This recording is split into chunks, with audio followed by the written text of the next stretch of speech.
My dear students, कैसे हो आप सब बढ़िया। स्वागत है आपका साइंस स्कूल यूट्यूब चैनल पर। मैं आप राम सुंदर सर आपका स्वागत करता हूं तहे दिल से। Good evening. अरे वाह, क्या बात है, बहुत बढ़िया संदीप बाबू, काफ़ी लोग जुड़े हुए हैं। आज का सेशन बहुत ही धमाकेदार हम लोग बनाएंगे और है भी। ये 12th के फिजिक्स का सेक्शन है। इसमें हम लोग वो चीज़ डिस्कस करेंगे जो कि आपके एग्ज़ाम के लिए काफ़ी इम्पोर्टेंट होने वाला है। Hello, good evening. स्वागत है आप सभी का, एकदम तहे दिल से स्वागत है। बहुत बढ़िया है ना। पहले एकदम अपने दोस्तों को, सारे दोस्तों मुहिम को, सब लोगों को एकदम शेयर कर दीजिए।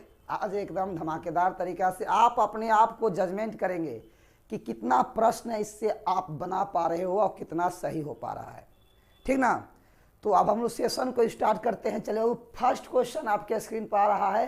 एकदम पूरे अपने एनर्जी के साथ उस कमेंट बॉक्स में कमेंट कीजिएगा क्या आंसर होना चाहिए।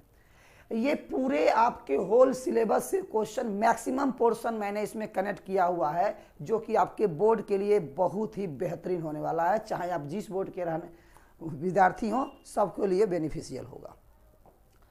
आओ बाबू, अगर आपको welcome to science school Hindi medium, है ना। आइए बाबू, फर्स्ट क्वेश्चन आपके सामने देखिए बाबू। ये जो क्वेश्चन है इलेक्ट्रोस्टेट का है और इससे क्वेश्चन अक्सर पूछे जाते हैं, इसलिए आपको ये क्वेश्चन तो मिलेगा ही मिलेगा, है कि नहीं। ये क्वेश्चन आपको मिलेगा ही। तो बाबू क्वेश्चन क्या है देखना, कि आवेशित समतल चालक के नजदीक विद्युत क्षेत्र होता है। आवेशित समतल चालक के नजदीक, यानी कि electric field near a charge plane conductor.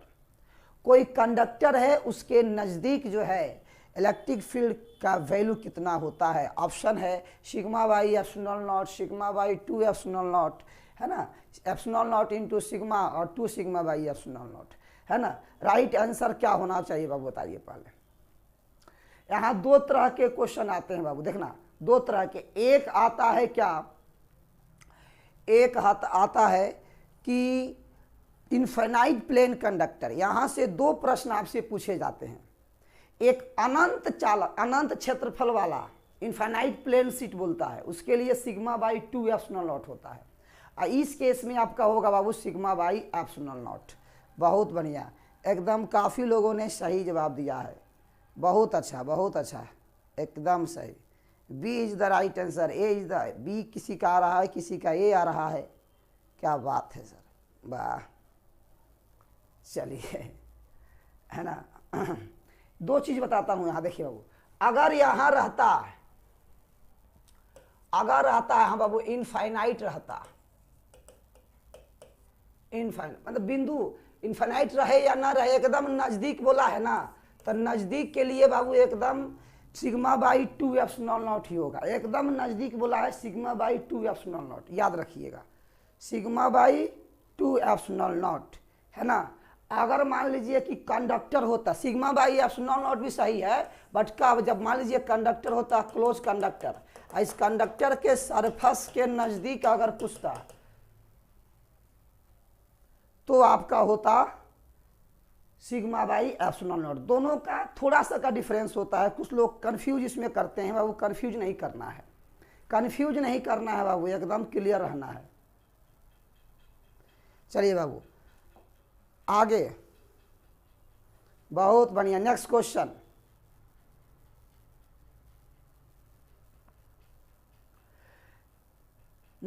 वो बताओ। नेक्स्ट क्वेश्चन देखिए क्या होने वाला है। विद्युत क्षेत्र और विद्युत विभव के बीच कौन सा संबंध सही है। इलेक्ट्रिक फील्ड और इलेक्ट्रिक पोटेंशियल के बीच कौन सा रिलेशन सही है। मैं साइड हो जा रहा हूं, आपको क्लियर दिख रहा होगा। प्रियांशु, ब्रिजमोहन, साहिल, पीहू, संस्कृति, राजन, ज्यूली कुमारी, क्या बात है, साहिल गुप्ता, सौरभ बाबू, राम पुकार, रणवीर, मिस आलिया, एकदम आंसर कमेंट कीजिए बाबू। क्या होने वाला है, क्या होने वाला है। विद्युत क्षेत्र और विद्युत विभव के बीच का संबंध क्या है बाबू, देखना ध्यान से। बहुत ही प्यारा सा रिलेशन होता है। ये प्रश्न जो है बहुत बार पूछा गया है माय डियर, बहुत बार पूछा गया है ना। तो आंसर ए आ रहा है, किसी का बी आ रहा है। आहा, इसका राइट आंसर होगा E equal to minus dV अपन dr। मैं आपको एक चीज इसमें जोड़ देता हूं, माइनस dV अपन dr होता है और इसी को बोलते हैं भाई डियर विभव प्रवणता। विभव प्रवणता बोलते हैं माय डियर। आई भी विभव प्रवणता जो होता है वो सदिश राशि होता है। इसी का मात्रक माय डियर वोल्ट प्रति मीटर होता है, वोल्ट प्रति मीटर होता है, एकदम ध्यान रखिएगा।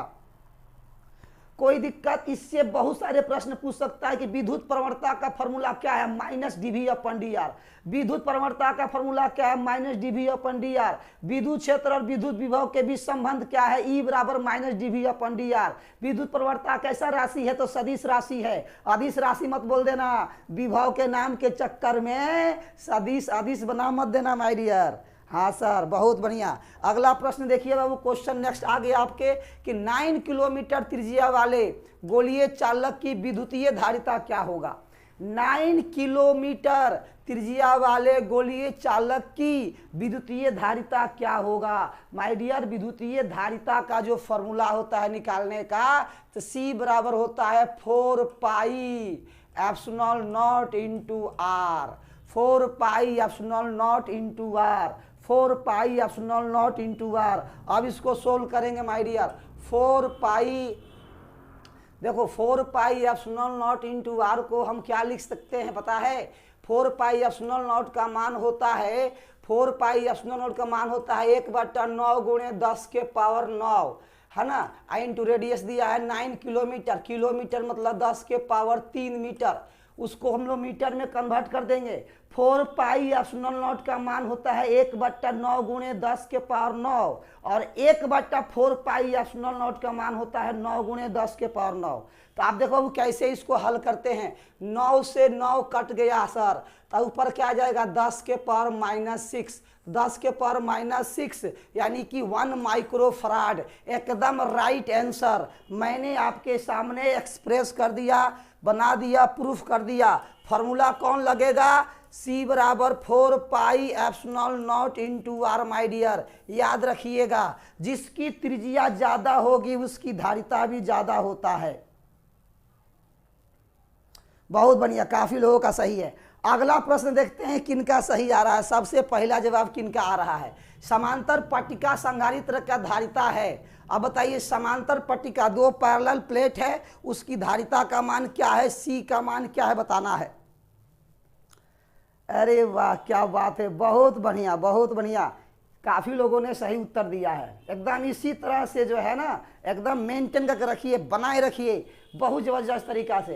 तो आप लोग जानते हो कि समांतर जो पट्टिका होता है, पैरेलल प्लेट कैपेसिटर, कैपेसिटर का नाम आप सुना होगा। कैपेसिटर क्या करता है, तो एनर्जी स्टोर करता है, एक बहुत जल्दी एनर्जी एकदम संचय कर लेता है, विद्युत ऊर्जा।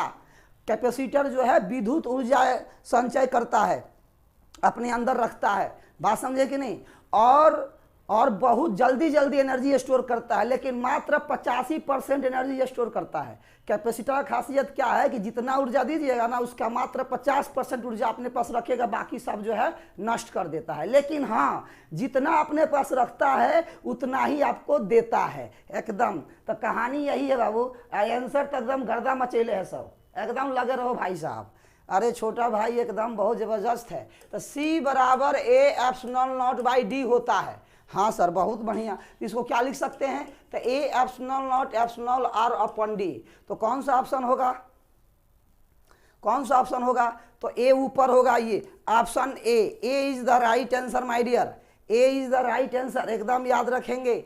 ये रिलेशन होगा, ये रिलेशन होगा, बिल्कुल सर, बहुत बढ़िया बहुत बढ़िया। A नंबर काफी लोगों का सही है। अब बताइए, गैल्वेनोमीटर का प्रतिरोध कैपिटल G है, अब वोल्ट मीटर का प्रतिरोध भी है।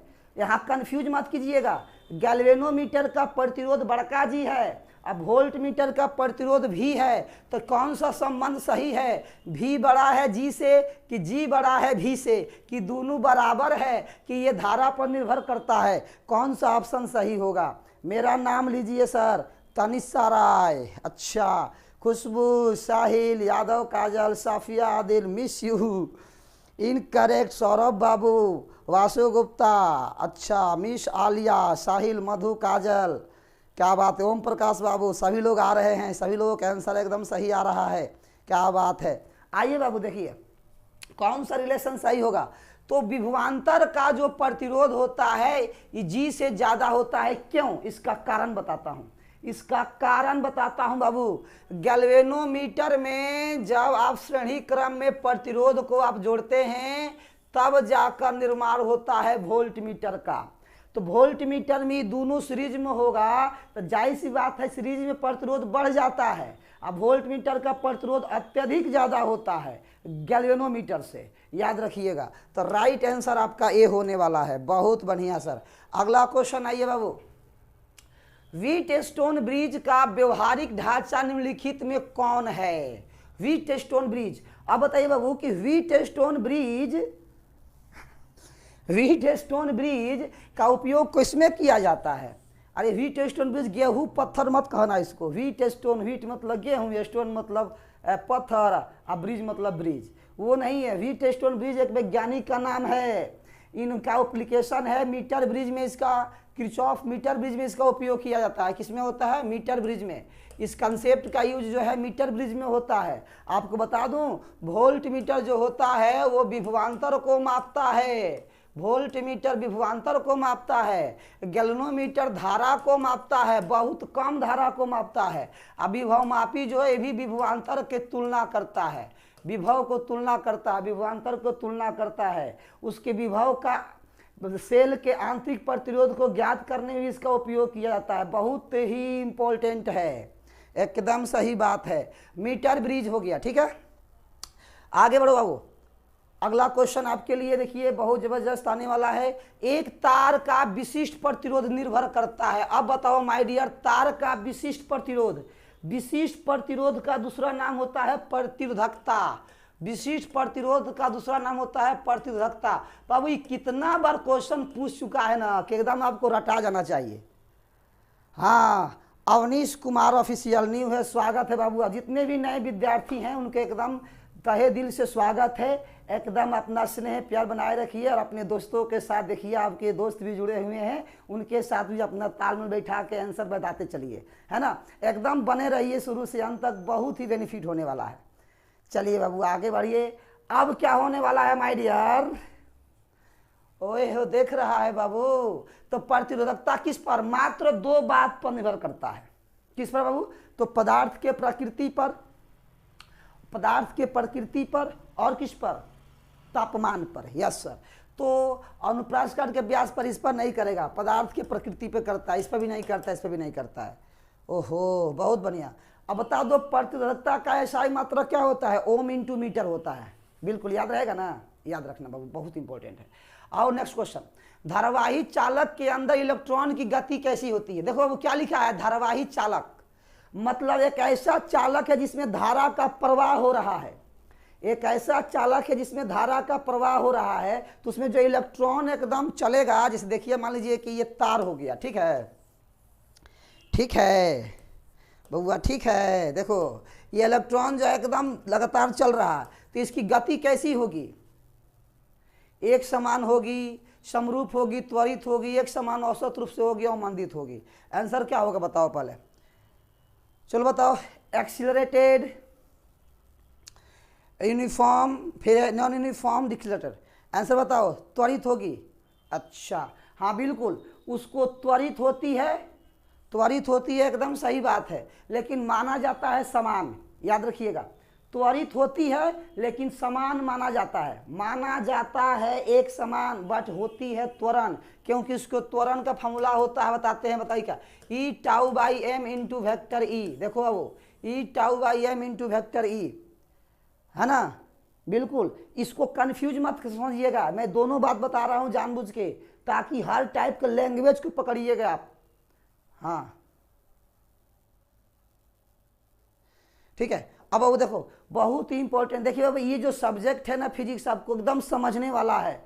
ये पोर्शन है, कहानी नहीं है, ये कहानी नहीं है बाबू। इसको आपको एकदम टाइम देना पड़ता है, प्रॉपर टाइम दीजिएगा, समझिएगा, प्रैक्टिस जितना कीजिएगा तो ध्यान रहेगा। जैसे देखिए जब हम लोग 9th 10th में थे तो क्या होता था कि कोई भी सब्जेक्ट पढ़ते थे, जैसे सिविक्स पढ़ते थे, इकोनॉमिक्स पढ़ते थे, तो उसको रटते थे, एकदम याद करते थे। लेकिन साइंस के बारे में आता था तो दिमाग बदलना ना, समझना है इसको, है कि नहीं? तो ध्यान रखिएगा। हाँ आइए बाबू, क्या होगा बाबू? विद्युत परिपथ की शक्ति होती है, तो विद्युत परिपथ की शक्ति, तो P बराबर क्या होता है बाबू? V²/R। P बराबर क्या होता है? V²/R। तो बोलो बाबू V²/R किस में मिला? तो V²/R मिला बाबू C पर। सी आंसर बहुत अच्छा है, C एकदम होगा, C एकदम होगा, एकदम लगे रहिएगा। बहुत बढ़िया। अगला प्रश्न आइए तो बाबू, अगला प्रश्न कि चुंबकीय क्षेत्र में गतिशील आवेश पर बल के लिए निम्नलिखित में कौन सही है? ओहो, एक चुंबकीय क्षेत्र है और चुंबकीय क्षेत्र में एक आवेश को हम फेंक दिए हैं। चुंबकीय क्षेत्र का संकेत B होता है, आवेश का संकेत Q होता है, और जिस वेग से उसमें फेंके हैं उसका बेल वेग V होता है। तो इस तीनों में लगने वाला चुंबकीय बल का फॉर्मूला आपको याद होगा, F बराबर Q into V cross B। याद करो बाबू, F बराबर Q into V cross B।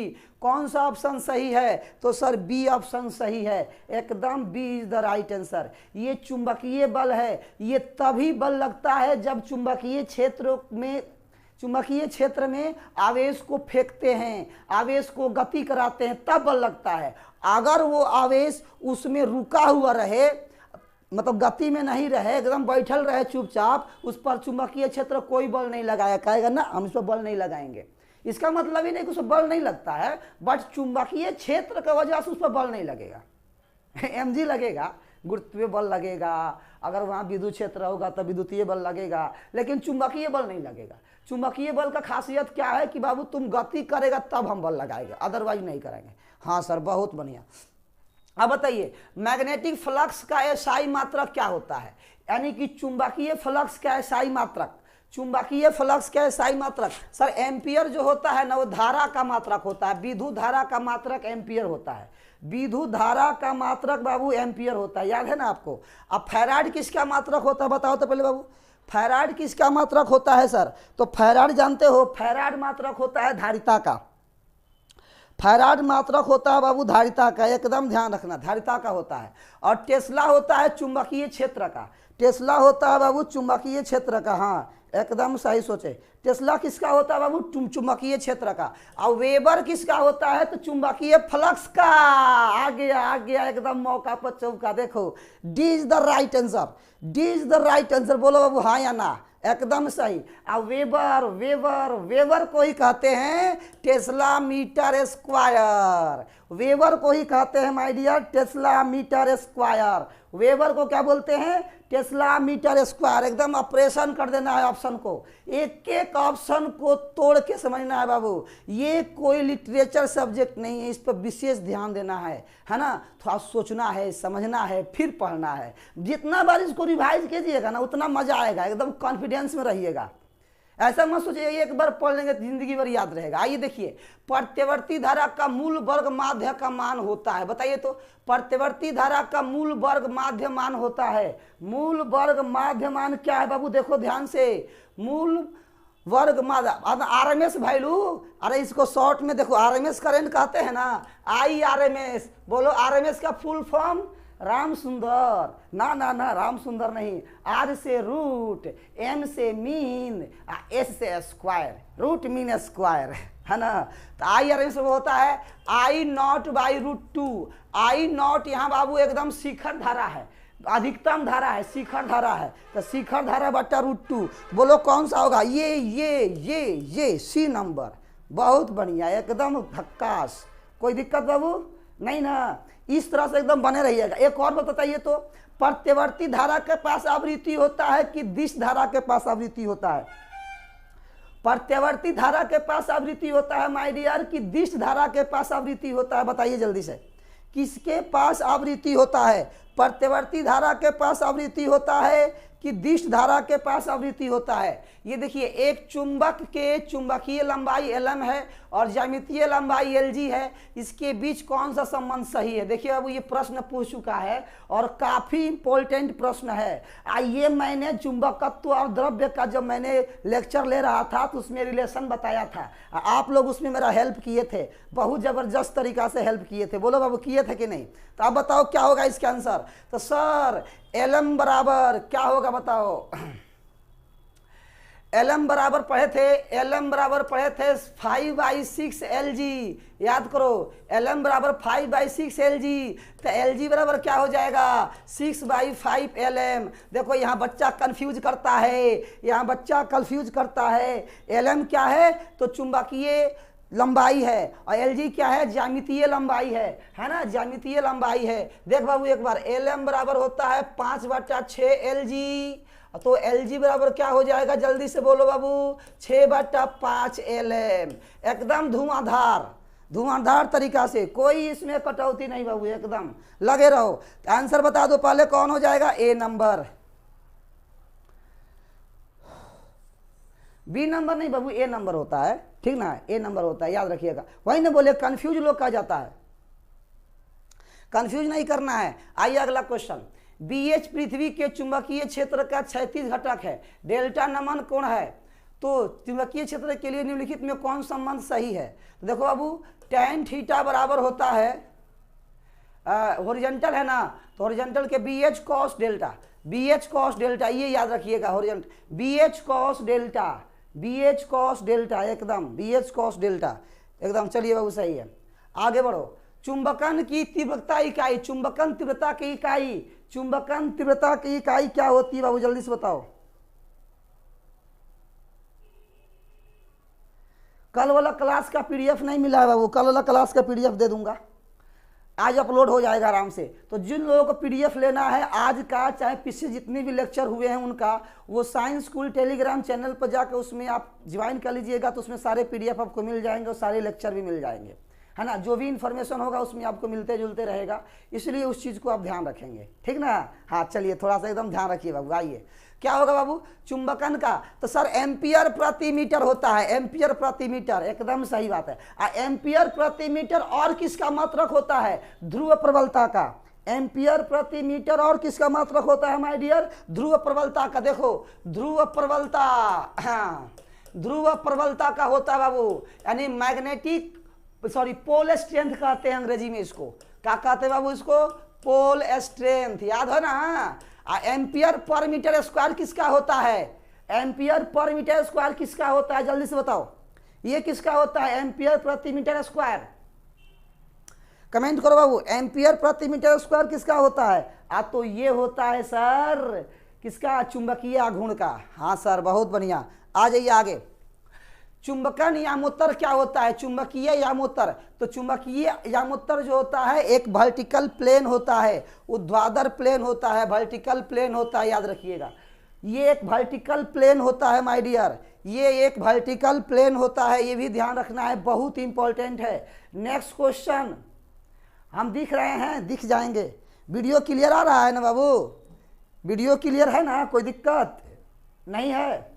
अच्छा, अब कह रहा है कि सामान्य संयोजन में सरल सूक्ष्मदर्शी का आवर्धन क्षमता कितनी होती है, 1 + d/f, एकदम याद रखिएगा इसको, 1 + d/f, ये जो है मैक्सिमम आवर्धन क्षमता होता है, और d/f क्या होता है, न्यूनतम आवर्धन क्षमता होता है सरल सूक्ष्मदर्शी का।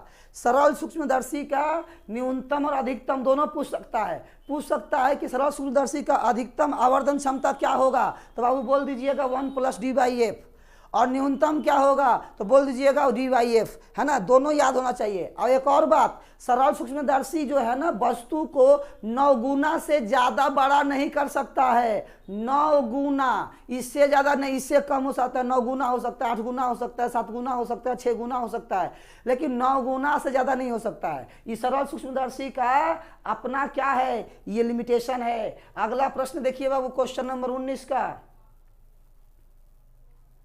क्या है बाबू, आंख लेंस की फोकस दूरी कितनी होती है, सामान्य लेंस की फोकस दूरी कितनी होती है, जल्दी से बताओ, सामान्य लेंस की फोकस दूरी कितनी होती है माय डियर, जल्दी से बोलना, कितनी होती है सामान्य लेंस की फोकस दूरी। अरे वाह क्या बात है, बहुत बढ़िया।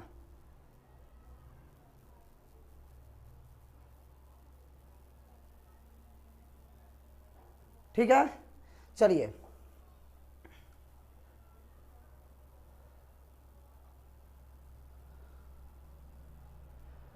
हो गया।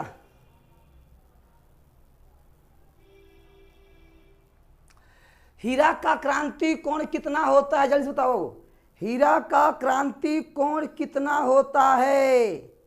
हीरा का क्रांति कोण कितना होता है, जल्दी से बताना। हीरा का क्रांति, देखिए हीरा का अपवर्तनांक बाबू सबसे ज्यादा होता है, और जिसका अपवर्तनांक सबसे ज्यादा हो उसका क्रांति कोण सबसे कम होता है। क्रांति कोण वैसा कोण होता है, संघन माध्यम में बना वह कोण, संघन माध्यम में बना वह आपतन कोण जिस पर अपवर्तन कोण का मान 90 डिग्री हो। संघन माध्यम में बना वह आपतन कोण जिस पर अपवर्तन कोण का मान 90 डिग्री हो उसे क्रांति कोण कहते हैं। सबसे कम क्रांति कोण हीरा का होता है, सबसे कम। तो इसमें सबसे कम देख लो किसका मिल रहा है, सबसे कम किसका मिल रहा है माय डियर? तो इस सारे हीरा इसका 24.41 एकदम सही जवाब। पानी का 48 डिग्री होता है, पानी के लिए क्रांति कोण 48 होता है। गिलास यानी कि शीशा के लिए, जो नॉर्मली शीशा के लिए 42 डिग्री माना जाता है ना। बात समझे कि नहीं? तो इस चीज को ध्यान रखिएगा, काफी इंपॉर्टेंट है। अब दो संपर्कित उत्तल लेंसों का समतुल्य लेंस कैसा होता है? मतलब जानते हो क्या क्वेश्चन पूछ रहा है? कह रहा है कि दो गो उत्तल लेंस को अगर आप जोड़ दीजिएगा, जब दो गो उत्तल लेंस को जोड़ेंगे, इसके मिलने से जो लेंस बनेगा उस लेंस की प्रकृति कैसी होगी? तो उत्तले लेंस होगी। कैसी होगी बाबू? उत्तल लेंस ही होगी। अरे उत्तल लेंस को जोड़ेंगे तो उत्तल लेंस न मिलेगा? हाँ सर, एकदम सही समझे। उत्तल लेंस को जोड़ेंगे तो कैसा मिलेगा? उत्तल लेंस ही मिलेगा।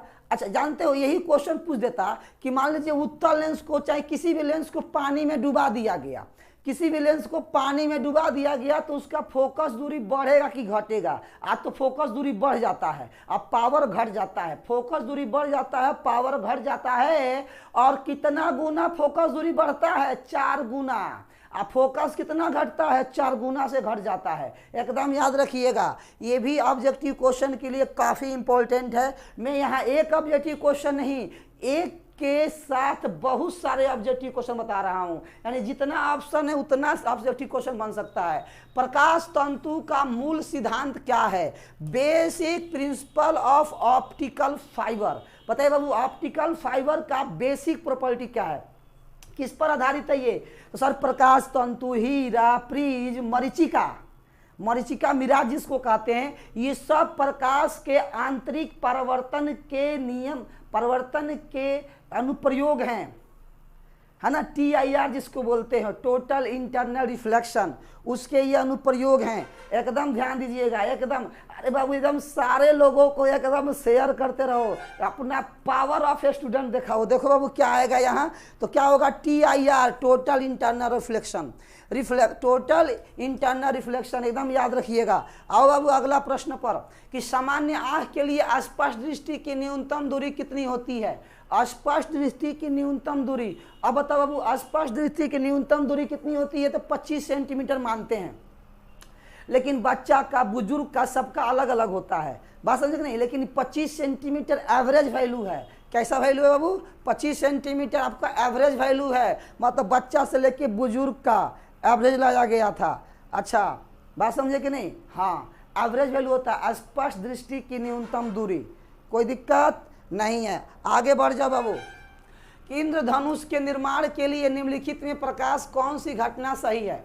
इंद्रधनुष जब बनता है, इंद्रधनुष जब बनता है बाबू, तो जानते हैं उसमें क्या होता है? प्रकाश का अपवर्तन होता है। पहले तो प्रकाश एंट्री मारेगा, एंट्री मार के उस 7 रंगों में विभक्त हो जाएगा, 7 रंगों में विभक्त हो जाता है। और 7 रंगों में विभक्त होने का मतलब समझे कि 7 कलर में बदल जाना।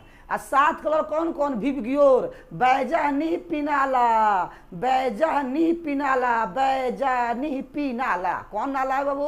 बैजानी पिनाला बदल जाता है। तो उसको कहते हैं, जब 7 रंगों में बदलने की घटना को बोलते हैं विक्षेपण, प्रकाश का वर्ण विक्षेपण। उसके बाद आंतरिक परिवर्तन होता है, तब अपवर्तन होता है, मतलब 4 स्टेप होता है। बताओ तो इंद्रधनुष के लिए कौन सा सही है? तो बाबू उसमें जानते हो प्रकाश का वर्ण विक्षेपण, इसका मतलब क्या होता है? Dispersion of light, dispersion of light. तो प्रकाश जब प्रिज्म पर पड़ता है तो वो 7 रंगों में क्या होता है, विभक्त हो जाता है। इस घटना को प्रकाश का क्या कहते हैं बाबू, जल्दी से बताना। इस घटना को प्रकाश का हम लोग कहते हैं क्या, अरे बोलो बाबू क्या कहते हैं, वही बड़ विक्षेपण।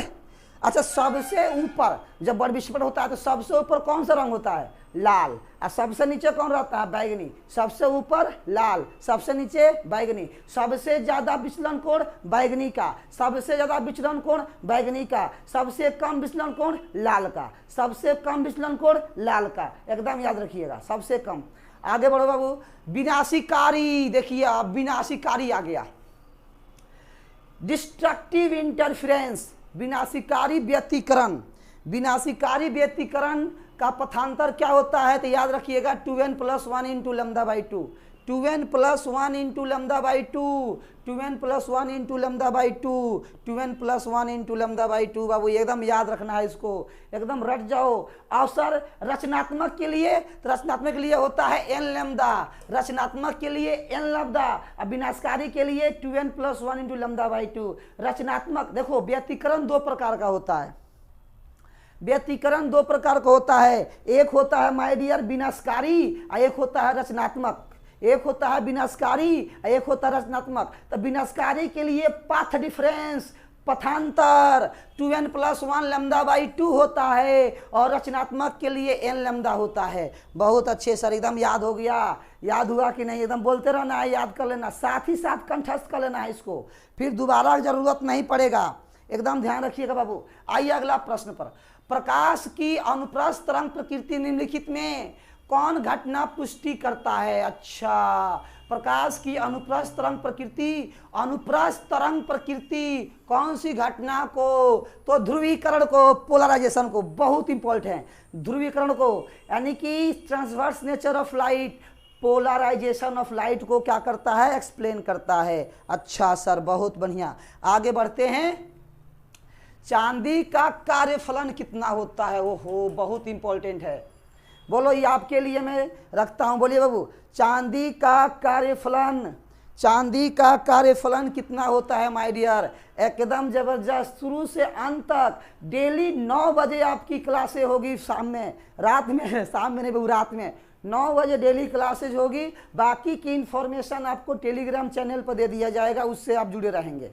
Telegram channel science school Telegram channel है, नीचे डिस्क्रिप्शन भी उसमें मिल जाएगा, उसमें आप दीजिएगा, सारे टाइमिंग मिल जाएगा, है ना। हर चीज़ का, हर बहुत अच्छे अच्छे हम लोग क्वेश्चन करेंगे, हर तरह से मॉडल पेपर भी मैं लाने वाला हूं, और मैं क्यूज भी करवाऊंगा आपको, और सब्जेक्टिव टाइप क्वेश्चन का भी आंसर लेने वाला हूं, और बहुत सारे क्वेश्चन मैंने लाया भी है। जो नए विद्यार्थी हैं, नहीं देखे हैं, वो जाके प्ले लिस्ट में देख सकते हैं, पूरा सारे वीडियोस में लेक्चर पड़ा हुआ है। सर 30 का क्या होगा, चांदी का कार्यफलन होता है 4.7 इलेक्ट्रॉन वोल्ट, 4.7 इलेक्ट्रॉन वोल्ट होता है। अब बताओ बाबू, अब बताओ सीजियम का कितना होता है, तो सीजियम का होता है, सीजियम का होता है 2.14 इलेक्ट्रॉन वोल्ट, सीजियम का होता है 2.14 इलेक्ट्रॉन वोल्ट। और बाबू प्लेटिनम का होता है 5.65 इलेक्ट्रॉन वोल्ट, प्लेटिनम का होता है 5.65 इलेक्ट्रॉन वोल्ट। कोई दिक्कत, एकदम एनर्जी के साथ पढ़ना है, नींद नहीं आना चाहिए। नींद का है, चैन का है, एग्जाम आ गया तो नींद लगता है बाबू, हाँ नींद सब उड़ जाता है, नींद सब उड़ जाता है बाबू, है कि नहीं। एकदम पढ़िए, जानकारी और नॉलेज जो ऐसा चीज़ है कि कभी नुकसान नहीं करता है कि नहीं। हमारे साथ जितना देर बने रहिएगा, एक बात बताता हूँ, फायदा ही होगा, नुकसान आपका नहीं होने वाला है, इतना विश्वास है ना, फायदा ही होगा बाबू, आपको नुकसान बिल्कुल नहीं होने वाला है, इतना समझो। हाँ, नींद का आपका नुकसान हम कराएंगे, एक चीज़ है कि नींद का आपका नुकसान हम कराएंगे, लेकिन हाँ इसके बदले में बहुत सारी चीज़ें आपको, आज जगोगे तो कल इसका फल आपको अवश्य मिलेगा, अवश्य मिलेगा, है ना। तो एकदम, और एकदम एनर्जी रहना है, एकदम बैठे हैं एकदम और सूत के देख रहे हैं, कंबल के अंदर घुस के देख रहे हैं, अब पता चला कि राम सुंदर सर बकर बकर बोल रहे हैं, अरे बेटा सूत गए, जा ये सूत गया बोसर में, अब बोल रहे हैं सूत गया, तो कोई फायदा नहीं, जागे रहना आँखिया खोल के एकदम। जब नींद लगे ना तो एकदम कुछ नहीं, ठंडा पानी से 2-4 एकदम झापा मार लीजिए, 2-4 गिलास पानी पी लीजिए, एकदम टनटना के सही हो जाएगा, है ना। आगे बढ़िए बाबू, ये प्लांक्स नियतांक का मान बताइए क्या होता है। प्लांक्स नियतांक का मान 6.62 इंटू 10 के पावर -34 जूल इंटू सेकेंड। अच्छा सर ये होता है। हाँ तो बोलिए कौन सा ऑप्शन आपको सही लग रहा है बाबू? तो सर इसमें मेरा सही है, ढूंढो इनको तो 6.62 इंटू 10 के पावर -34। हमको तो सी लग रहा है बाबू, तुमको क्या लग रहा है? सी होना चाहिए, बताओ तो जल्दी से। खतरनाक है ना, तब क्रांतिकारी आदमी है। आ जाओ आ जाओ दिल्ली से। फोटोन की गतिक द्रव्यमान, ओहो फोटोन का गतिक द्रव्यमान क्या होता है? फोटोन का गतिक द्रव्यमान, देखो गतिक द्रव्यमान शून्य नहीं होता। देखो शून्य कब होगा? कुछ लोग शून्य मार देगा, शून्य नहीं मारना है। जब विराम द्रव्यमान बोलेगा, फोटोन का विराम द्रव्यमान जब बोलेगा बाबू तब शून्य होगा। फिर से सुनो, फोटोन का विराम द्रव्यमान शून्य होता है, गतिक नहीं, गतिक नहीं। हाँ सर, तो कौन होगा जल्दी से बताओ, एकदम झमेला कुछ नहीं है सर। अच्छा सर एक बात, ये ई बराबर होता है एच न्यू। हाँ सर ई बराबर एच न्यू होता है। अरे ये आइंस्टीन साहब दिए थे। ई बराबर होता है सर mc²। हाँ ये भी सही है।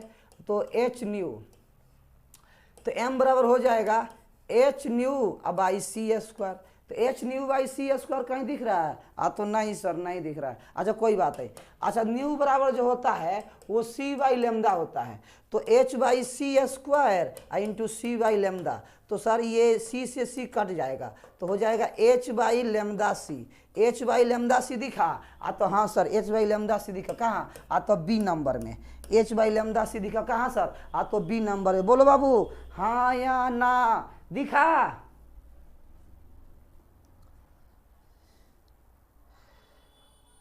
बहुत बढ़िया, एकदम जबरदस्त है। आगे बोलो, अगला निम्नलिखित में कौन श्रेणी पराबैंगनी परिसर में है? बताओ श्रेणी पराबैंगनी परिसर। लाइमन है, बामर है, पाइसन है और ये क्या नाम है, ब्रैकेट सीरीज है ना। 4 गो है, जल्दी से बताना बाबू।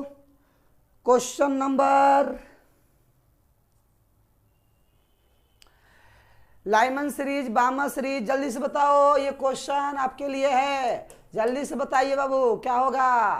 पराबैंगनी परिसर यानी कि जिसमें 4000 एंगस्ट्रम से 7000 एंगस्ट्रम के बीच आए, है ना। Lyman series, Balmer series, Paschen series, Brackett series.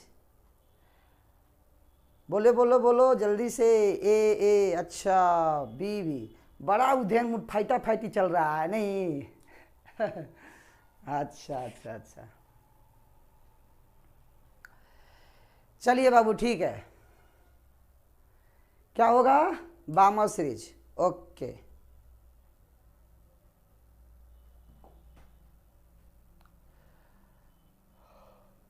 आगे बोलो अगला प्रश्न बाबू।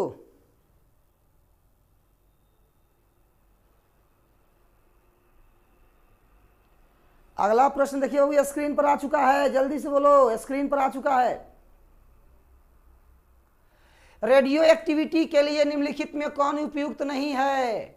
रेडियो एक्टिविटी के लिए निम्नलिखित में कौन उपयुक्त नहीं है? जल्दी से बोलो। नाभिकीय घटना, प्राकृतिक घटना, परमाणविक घटना और स्वतः स्फूर्ति घटना। नाभिकीय के लिए कौन सा नहीं है? डी बताइए। 1 सेकेंड, चलो बाबू जल्दी से कमेंट करो। रेडियो एक्टिविटी न्यूक्लियर कौन नहीं है? अच्छा कौन नहीं है? नाभिकीय घटना, प्राकृतिक घटना, स्वतः स्फूर्ति घटना और परमाणविक घटना। ये परमाणविक घटना कि स्वतः स्फूर्ति घटना, 2 को बताओ कौन कौन होगा बाबू? प्राकृतिक घटना नहीं है। ये जो है रेडियो एक्टिविटी जो है प्राकृतिक घटना नहीं है बाबू। अब है कि तेजी से चलने वाला इलेक्ट्रॉन होता है। तेजी से चलने वाला इलेक्ट्रॉन होता है कौन? तेजी से चलने वाला इलेक्ट्रॉन होता है बीटा किरणें। बीटा किरणें जो है तेजी से चलती है बाबू। बीटा किरणें बाबू तेजी से चलती है, कोई दिक्कत नहीं, कोई दिक्कत नहीं है बाबू। चलो बताओ, बीटा किरणें एकदम तेजी से चलती है। आगे बढ़ो। अल्फा कण होता है, अल्फा कण होता है, क्या होता है बाबू बताओ जल्दी से। अल्फा कण पर पॉजिटिव चार्ज होता है, पता है ना आपको? हाँ सर, अल्फा कण पर जो होता है वो पॉजिटिव चार्ज होता है, अल्फा कण पर पॉजिटिव। और आपको पता है ये हीलियम से संबंधित है, ये कई बार हम लोग इससे सीखे थे, याद कीजिएगा, है ना, ध्यान रखिएगा इसको। हीलियम, तो हीलियम नाभिक से संबंधित है कि नहीं है? तो बोलो क्या हो जाएगा आंसर? अल्फा कण जो है बाबू विद्युत चुंबकीय विकिरण नहीं है ना, हीलियम नाभिक से हो जाएगा।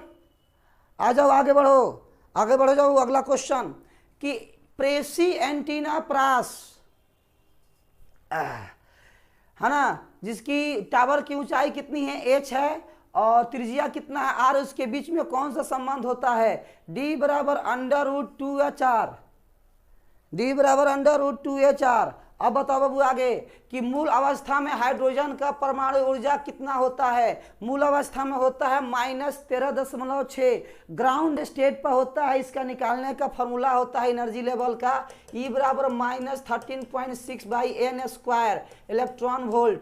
आप जिस स्टेट का निकालना चाहते हैं वहां का निकाल सकते हैं इस फॉर्मूला से, -13.6 electron volt, -13.6 electron volt by n², है कि नहीं? हाँ सर, बहुत बढ़िया, एकदम लगे रहिएगा। अगला प्रश्न बताइए बाबू, अगला क्वेश्चन देखिए क्या होगा। जब आप द्रव को नैज अर्धचालक में मोदित किया जाता है, मोदित समझते हो, डोपिंग, डोपिंग का मतलब होता है बाबू मिश्रित करना, मिक्स करना, क्या करना? मिक्स करना, ठीक है। तो when an impurity is doped into intrinsic semiconductor, जब किसी शुद्ध अर्धचालक में किसी चीज को मिक्स किया जाता है तो मिक्स करने से क्या होता है, मिश्रित करने से क्या होता है? तो मैं बताता हूं, जब प्योर अर्धचालक में किसी चीज का मिक्स करते हैं तो उसकी जो चालकता है, उसकी जो चालकता है माय डियर, वो बढ़ जाती है, चालकता बढ़ जाती है, मिश्रित करने से चालकता बढ़ जाती है। अर्धचालक के बात बता रहा हूं मैं। अर्धचालक दो प्रकार का होता है, पी टाइप और एन टाइप। हम इसका लेक्चर लेंगे एकदम बढ़िया से, आप टेंशन मत लो। याद रखिए कि अर्धचालक में जब मिक्स करते हैं तो उसकी जो है चालकता बढ़ जाती है, प्रतिरोधकता घट जाती है। एकदम याद रखिएगा बाबू, बहुत इंपॉर्टेंट क्वेश्चन था। अगला क्वेश्चन, नॉर गेट का बुलियन एक्सप्रेशन क्या होगा? अच्छा सर, नॉर गेट, तो नॉर गेट में क्या होता है बताएं? तो नॉर गेट में होता है और गेट और प्लस नॉट गेट, ये होता है। तो और गेट का जो साइन होता है मैं बना देता हूं, ऐसे होता है, ये होता है और गेट, और यहाँ हो जाएगा ये नॉर गेट, कंप्लीट बन गया आपका नॉर गेट। तो और गेट को लिखते हैं A+B लिखते हैं, और ऊपर लाइनिंग लिख देंगे, ये नॉट का साइन होता है। तो y बराबर A+B नॉट, इसको बोलते हैं नॉर गेट। क्या बोलते हैं बाबू? NOR gate. बोलो ऑप्शन क्या हो जाएगा? C। क्या हो गया ऑप्शन? सी। तो इस तरह से हम लोग कंप्लीट क्वेश्चन इसको पूरा किए। थैंक यू हमारे साथ आपको जुड़े रहने के लिए। इस तरह से हम जो है वो बीच बीच में आपके लिए बहुत ही मोस्ट इंपॉर्टेंट क्वेश्चन ऑब्जेक्टिव का भी सब्जेक्टिव का भी लेते आते रहेंगे। इसी तरह अपना प्यार बनाए रखिएगा और टाइमिंग ध्यान रखिएगा, यही टाइम रहेगा। और फिर एक टाइम हम मॉर्निंग में रखेंगे, एक टाइम हम मॉर्निंग में रखेंगे बाबू। मॉर्निंग मतलब 8-9 बजे के बाद ही रखेंगे, मॉर्निंग में कोई एक टाइम रहेगा, उसमें भी हम लोग करेंगे सारी चीज़ें। और उसके बाद आपका मॉडल पेपर सेट का ऑब्जेक्टिव सब्जेक्टिव क्वेश्चन का सीरीज भी करेंगे। और सारे क्वेश्चन बैंक का सीरीज भी चल रहा है, बीच बीच में क्वेश्चन बैंक का सीरीज भी चल रहा है। आप जाके प्लेलिस्ट में देख सकते हैं, सारी चीज़ें आपको मिलेगी उसमें, ठीक है, कोई दिक्कत नहीं होगा वो, उसके साथ रहिएगा। और ये टाइम एकदम नींद कुछ बस 2 महीना तो टाइम है बाबू, एकदम 2 महीना रगड़ के पढ़ लीजिए, आराम का नाम लेकर सुतिए और उठिए, सब काम सही होगा, है कि नहीं? मतलब समझ रहे हो बात को आप? यानी कि पढ़ाई ही आपका मेन एम होना चाहिए, एकदम यही। आप रात में पढ़े, दिन में पढ़े, सुबह में पढ़े, क्या फ़र्क पड़ता है? थोड़ी सी घर की काम होगी, मैं समझ रहा हूँ, बट उसको थोड़ा सा एक टाइम शेड्यूल के अनुसार अपना वर्क करना है, बाकी टाइम अभी आपको पढ़ाई पर देना है। बस 2 महीना कंसेस होकर बाबू पढ़ लीजिएगा, 60 दिन 60 डेज, तो आप पता है आप 90% से ज़्यादा मार्क्स आपका आ सकता है बाबू, 90% से ज़्यादा, और लाना भी है इससे ज़्यादा मार्क्स, 90% से ज़्यादा हर सब्जेक्ट में। उसके लिए आपका प्रेफरेंस क्या होगा? एनसीईआरटी कंप्लीट रिवीजन में करा रहा हूँ 1 शॉट में, ठीक है, वो भी एनसीईआरटी कंप्लीट रिवीजन लेके आऊंगा, वो पूरा कंप्लीट रिवीजन होगा शुरू से लास्ट तक, टॉपिक वाइज टॉपिक जो इंपॉर्टेंट सेक्शन होगा। उसके बाद क्वेश्चन बैंक है बाबू, तो क्वेश्चन बैंक को आपको लेके चलना है, तो वो भी काफ़ी इंपॉर्टेंट सेक्शन होने वाला है। तो इसलिए आप जो है इस टाइम को एकदम ध्यान रखेंगे, आप बहुत ही अच्छे से सारे चीज़ों को डिस्कस करेंगे, है ना। फिर हम लोग मिलते हैं अगले क्लास में न्यू टॉपिक के साथ, है ना। तब तक के लिए धन्यवाद। आप सबकी ये स्नेह प्यार इस तरह बने रहे। हम अपना पूरा जितना है हो सकता है मेहनत हम कर रहे हैं और आगे भी करते रहेंगे, इतना उम्मीद रखिए, है ना। चलिए, विश्वास ही सब चीज़ है बाबू। ओके, चलो तो फिर मिलते हैं हम लोग अगले क्लास में,